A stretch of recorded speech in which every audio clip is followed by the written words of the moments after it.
Greetings, Soulswind here, and welcome to Let's Play Dragon Throne Battle of Red Cliffs. This is another topic episode where we discuss something about the game, and in this episode, we're going to talk about resources. Except gold. Resources, without them, we can't survive in the game, or at least, it's gonna be really difficult. We have 6 resources in this game. Corn, meat, wood, iron, food, and wine. Corn and meat are agricultural resources, wood and iron natural resources, while food and wine are produced resources.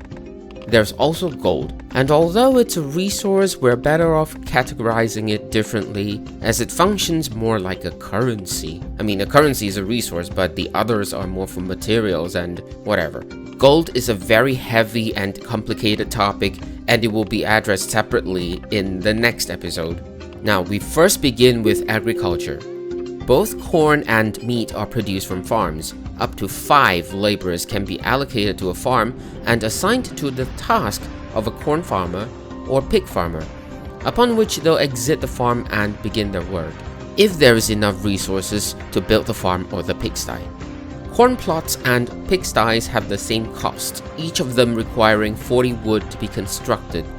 This cost don't seem to be reflected anywhere in the farm's action panel or information panel.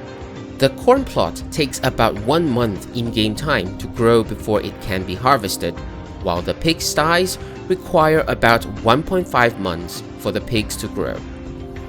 Pigsties produce 120 meat and corn farms 100 corn. However, this quantity can be upgraded in the academy. The farmers work on the farms or the sties and bring back a certain amount of corn or raw meat depending on the farmer's carry quantities.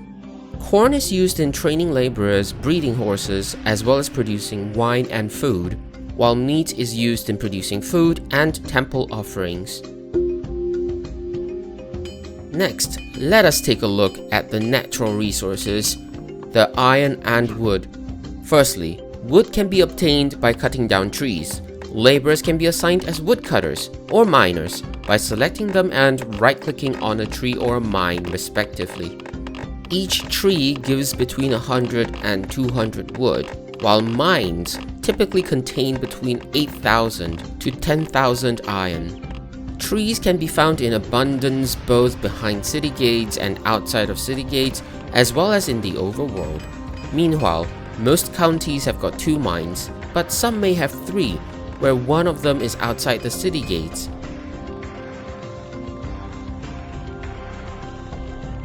However, we've got a situation in Mission 5 of Liu Bei's campaign where there are almost no trees in the city, while in Mission 6 of Sun Quan's campaign, the city from which Guan Yu was evacuating from had no iron mines.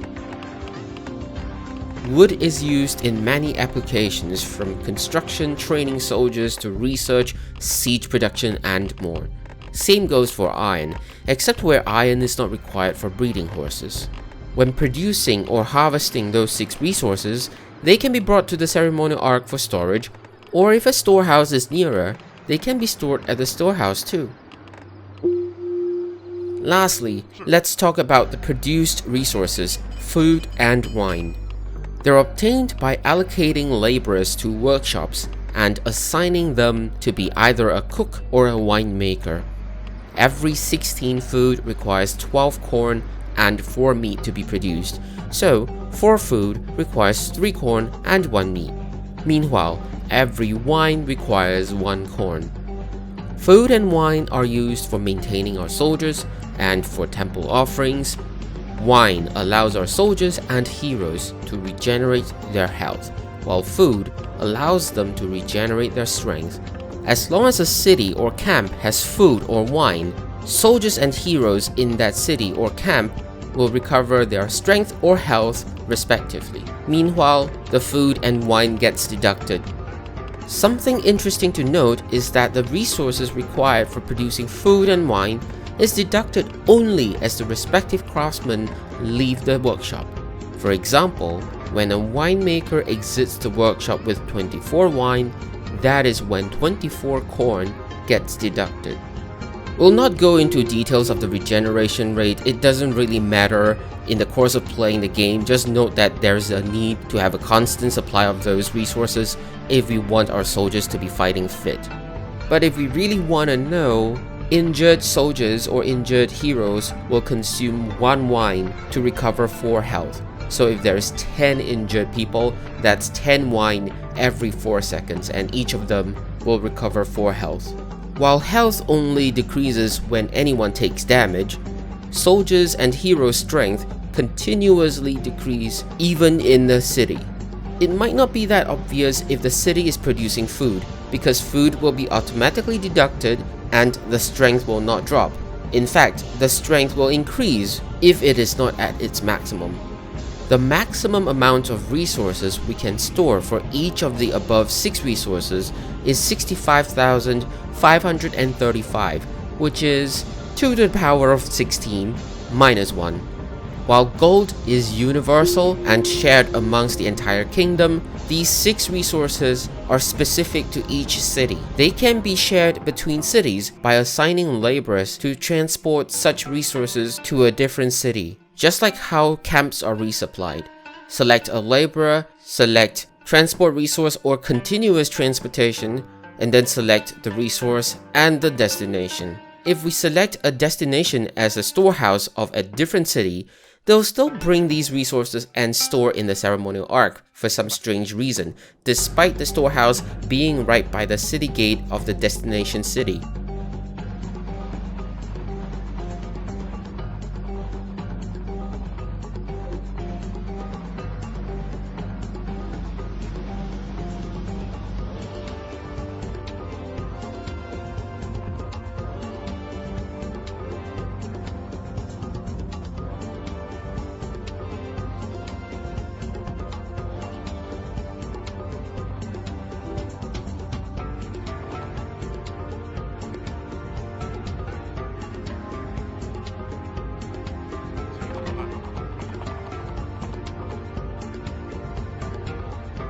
For natural materials, we will eventually run out, which means that eventually corn and pigsty as well as food and wine will run out.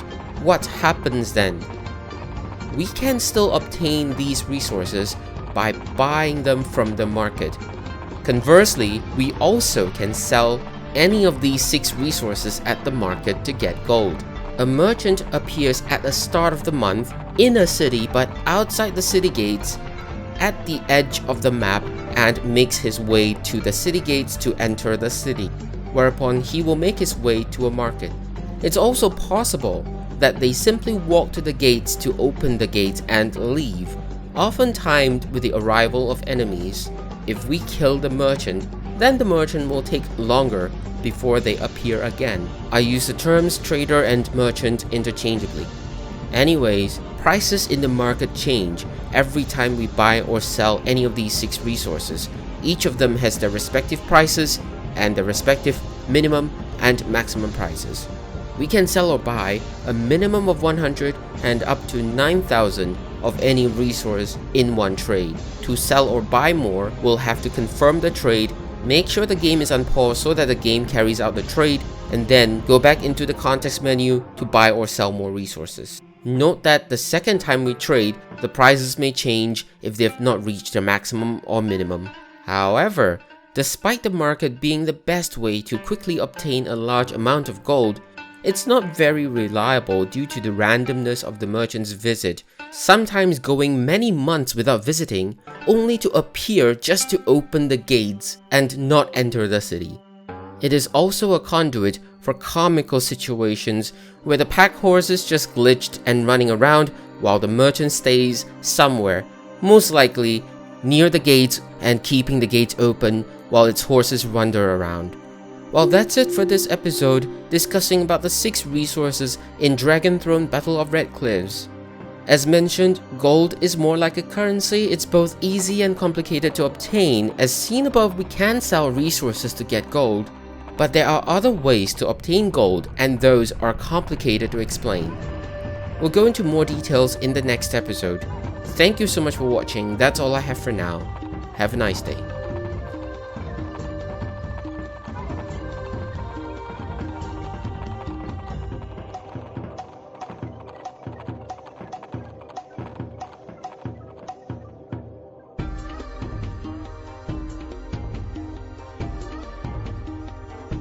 bonus add-on, and this is recorded at a different timing, so I might sound very different, but I might have found a way to not need to keep on clicking when trying to trade at the market. Previously, we'd have to click through 100 each until, say for example, get to 9,000 or something, but now may not be the case. Let's say 1,000, but I need to repeat the iron 9 times to get 9,000. Pause the game, you can see here it's paused. Click on OK with 1,000, and then buy again. It's still 1,000, right? Now I'm paused with the spacebar key. Goes up, and then the business is done. So the 1,000 is still here. Pause the game. OK, buy again. Still 1,000. Unpause the game. There we go. Business is done. And then this is 1,000 still, but we're able to just like continue the trading, and this goes up. So similarly, okay, we have 65535. So imagine being able to buy food until we reach 65,000 by just clicking through to 9,000 one time. Give me a moment. Okay, it's 9,000 now, so okay, and then buy again, so 9,000. Now pause, unpause. 53,000. Okay, and then back to buy, and then pause, unpause again. 62,000. Click this twice, and then pause and pause. 65,000. There we have it. It's still 9,000, ready for the next time.